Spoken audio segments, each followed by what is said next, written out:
DTM Anil, my dream home.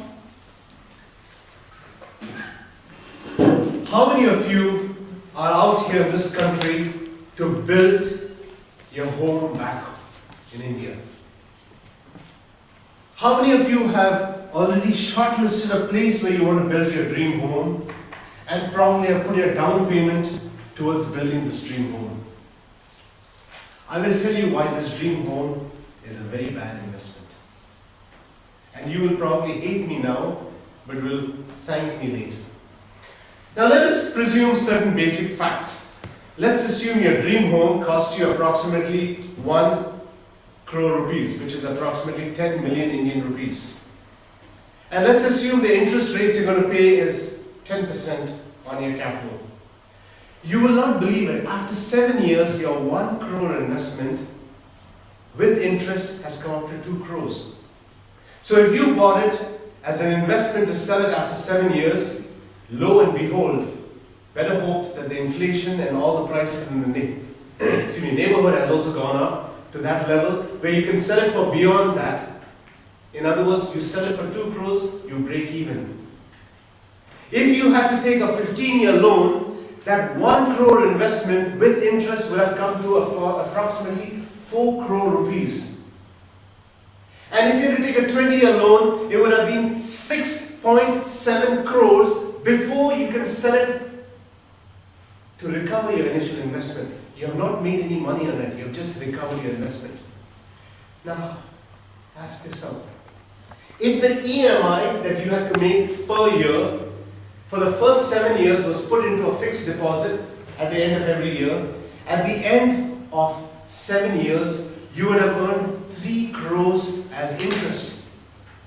At the end of the 15th year, you would have earned 4.3 crores as interest. And at the end of the 20th year, you would have earned close to 6.5 crore rupees as interest, which at the end of the 7th or 15th year could have been used to buy yourself your dream house brand spanking new. So if you thought of it as an investment, I'm sad to burst your bubble, you have bought into a liability. Now, rewind back 200 years ago. 200 years ago, the concept of owning a second home was non-existent. No nation in this world ever protected your second investment. They only protected your first investment. US bankruptcy law says that you cannot possess a person's home of dwelling, but you can possess all other possessions. The Indian government passed laws that ensured that you cannot financially afford a second home.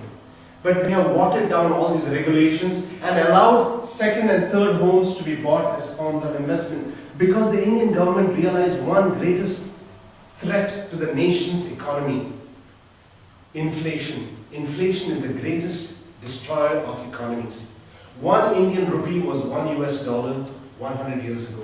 Today, $1 not worried about 70 years ago. Today, $1 is 70 rupees. We are losing 1 rupee every year for inflation, and the biggest cause of inflation is the real estate bubble. Interest rates are so high that our dream homes can never materialize. Now, if you think only from the investment perspective that this is the only thing, look from the second perspective. When is the last time you have lived in the dream home that you have purchased?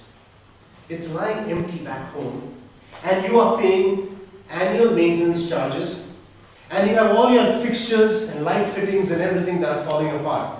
And I'm sure, just like me, when you go down to your dream home, you spend money hiring the AC technicians to refill the gas and get it running, to pay someone to change the light fittings and all the taps that have corroded and got spoiled. Assuming an EMI of 20,000 rupees a year, AMC, the annual maintenance charge of 20,000 rupees a year, and the cost of all this, you could have got yourself a nice 5-star resort at a choice where you want to stay. And you would not have to worry about cleaning before you move in and closing up when you have to leave. You wasted 3 to 4 days of your annual vacation just opening and closing your house till the next year that you come in. So don't you think that this is not a wise investment? The third thing, Some of you say, I'm putting my house out on rent. And it's earning me revenue. This is the worst form of revenue. If you had to put your money in the bank, which is again not a very good source of investment, you would have got 6 to 8%. If you had to put in mutual fund, you would have got 12 to 15%. But ironically, you're putting it for rent and you're getting less than 1.5 to 2%. And the worst of all, when you do decide to sell it, you have to pay capital gains tax and all other taxes on an inflated value of your house. Your 1 crore which has become 2 crores and you're paying 20% tax on 2 crores, which means a net loss of 20% on your investment. Now to make matters worse, a lot of us say, that's the reason I've come to this country, to make my money. Ask yourself, how many of you are here for the last 5 years? And how many of you plan on staying here for the next 5 years? That house is lying empty, becoming a dilapidated structure. So when you do decide to move in to your brand spanking new dream home, the one that you have worked your hard-earned money here, is going to be an old, dilapidated, creaky building with poor electricity, no swimming pool, and other facilities which you have never used. So friends, throw away this idea of building your dream home now. Put aside the money, your EMI that you would have been paying every month for the next 7 years into a deposit or an investment scheme. And I assure you, 7 years from now, when you do decide to move into your dream home, it is a brand spanking new home with the latest electrical gadgets, with the latest air conditioning, with the latest facilities, the latest swimming pool, and all the services that you have worked your hard-earned time here and move into and enjoy. I'm going to ask you once again, do you really want to invest right now for your dream home? No. Over to you.